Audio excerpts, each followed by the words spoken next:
करती थी blooming flowers के बीच और बटरफ्लाईज हवा में रंग भर देती थी। वहाँ एक खूबसूरत लड़की रहती थी जिसका नाम अलीना था।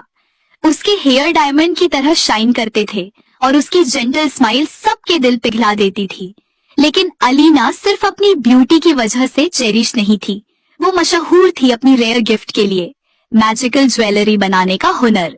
Crystal bangles, sparkling diamond necklaces और रेडियंट ज्वेल्स उसके हाथों से निकलते थे और हर एक पीस एक सीक्रेट एन्चांटमेंट रखता था। जो भी उन्हें पहनता वो हमेशा खुश रहता और कभी गम को महसूस नहीं करता।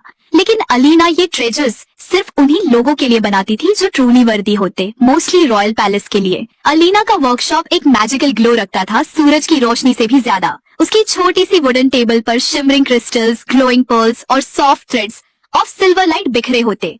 हर ज्वेल जो वो बनाती थी एक ब्लेसिंग रखता था जॉय और पीएस का, मगर सिर्फ वही पहन सकता था जो डेस्टिनी के लिए चुना हुआ हो। एक दिन queen of the royal palace ने अपना मैसेंजर भेजा। प्रिंसेस एलारा, क्वीन की बेटी, अक्सर लोनली और रेस्टलेस रहती थी।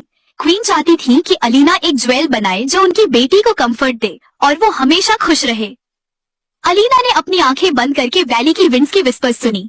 विंड्स ने कहा, एक स्पेशल ज्वेल अभी पैदा होना बाकी है, न एक नेकलेस, न एक बैंगल, बल्कि एक रूबी रिंग जो इटर्नल हैप्पीनेस की वार्म से ग्लो करेगा। अलीना ने स्टारलेट स्काई के नीचे 7 रात तक काम किया। बटरफ्लाईज उसकी कंपनी में थी और फ्लावर्स अपनी फ्रेग्रेंस रिलीज कर रहे थे। हर टच के साथ वो लाफ्टर, काइंडनेस और होप को वीव करती गई।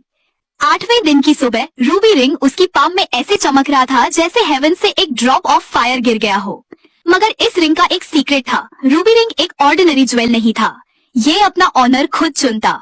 सिर्फ वही दिल जिसमें सेल्फलेसनेस, ब्रेवरी और ट्रू लव हो, वही इस रिंग को पहन सकता था बिना इसके ग्लो फेड हुए। जब ये रिंग पैलेस ले जाया गया, प्रिंसेस एलारा ने उसे अपनी उंगली में पहना।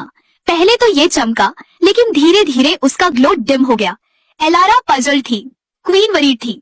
उस रात पैलेस बिल्कुल क्वाइट था, लेकिन अलीना का दिल विस्पर कर रहा था। रूबी रिंग अभी तक अपने असली मालिक को नहीं मिला और एक नई जर्नी शुरू होने वाली थी। पैलेस में विस्पर्स भरी हुई थी। सर्वेंट्स बातें कर रहे थे कि ज्वेल ने अपना ग्लो प्रिंसेस के हाथ पर क्यों खो दिया। क्वीन ने ऑर्डर दिया कि उसे एक गोल्डन बॉक्स में लॉक कर दिया जाए, लेकिन अलीना चैन से नहीं बैठी। चांदनी रात में अलीना ने अपनी शॉल ली और चुपके से पैलेस का रुख किया। उसका दिल कह रहा था कि रूबी रिंग ने गलत चुन नहीं किया। वो अभी भी वेट कर रहा था। जब वो पैलेस के ग्रैंड गेट्स पर पहुंची, गार्ड्स ने उसे रोका, लेकिन क्वीन, जो अलीना के गिफ्ट को जानती थी, ने उसे अंदर बुलाया। अलीना गोल्डन बॉक्स तक गई और उसे खोला। रूबी रिंग अंदर पड़ा था, डल और साइलेंट, बिल्कुल अस्लीप। अलीना ने धीरे से विस्पर किया, शो मी योर ट्रूथ। अचानक रिंग ने एक फेंट शिमर किया और प्रिंसेस की तरफ नहीं बल्कि पैलेस गार्डन्स की तरफ सिग्नल दिया। अलीना उस ग्लो को फॉलो करते हुए एक छोटी सी कॉटेज तक गई, जहाँ एक मेड इंजर्ड बर्ड्स को हील कर रही थी और स्ट्रे किटन्स को फेड कर रही थी।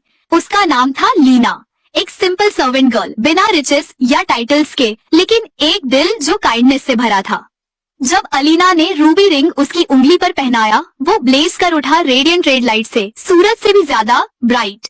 क्वीन और प्रिंसेस बालकनी से देख रही थी। प्रिंसेस की आंखें नरम हो गई, समझ गई कि रिंग कभी उसके लिए बना ही नहीं था, बल्कि उसके लिए जो बिना किसी एक्सपेक्टेशन के प्यार और काइंडनेस देता हो। क्वीन हम्बल थी।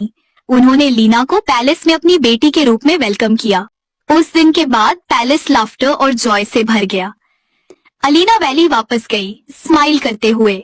उसे पता था उसके ज्वेल्स हमेशा अपने राइटफुल ऑनर्स तक पहुंचते हैं, मगर अंदर कहीं उसे एक नई कॉलिंग महसूस हो रही थी। एक नया ज्वेल जो पैदा होने वाला था, जो पूरी फेरी वैली की डेस्टिनी बदल सकता था। अलीना ने दोबारा अपना काम शुरू किया। इस दफा रूबीज और सिल्वर थ्रेड्स के बजाय उसने सैफायर ब्लू क्रिस्टल्स कलेक्ट किए जो वैली के सबसे गहरे केव्स में छुपे थे। फायरफ्लाइज उसके साथ थी, रास्ते को रोशन करते हुए, और लगता था कि स्टार्स खुद अपने स्पार्क्स उसकी पाम्स में गिरा रहे हो। दिन ब दिन अलीना ने उन क्रिस्टल्स को शेप किया एक क्राउन में। हर सैफायर एक ट्रूथ की रोशनी से ग्लो कर रहा था, मगर ये क्राउन एक खास मैजिक रखता था। जो भी इसे पहनता उसे विजडम और करेज मिलती, लेकिन सिर्फ तब जब वो जस्टिस और काइंडनेस के साथ रूल करे।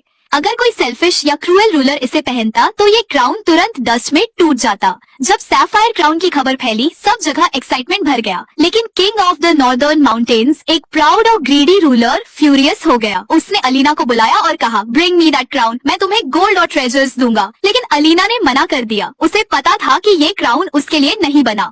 अलीना एक छोटे विलेज तक गई जो किंगडम के एज पर था। वहाँ उसने एक यंग अनोफन बॉय देखा जिसका नाम जैन था। जैन अपने दिन दूसरे बच्चों को पढ़ाने, गरीबों के साथ अपना फूड शेयर करने और वीक लोगों को प्रोटेक्ट करने में गुजारता था, जबकि उसके पास खुद कुछ भी नहीं था। जब अलीना ने सैफायर क्राउन जैन के सर पर रखा, ये चमक उठा जैसे सुबह का स्काई। विलेजर्स स्टन्ड रह गए। एक जेंटल विंड ने वैली में घूमकर एक मैसेज कैरी किया, a true king is born. Jain तो युवा एक वाइज लीडर बन गया।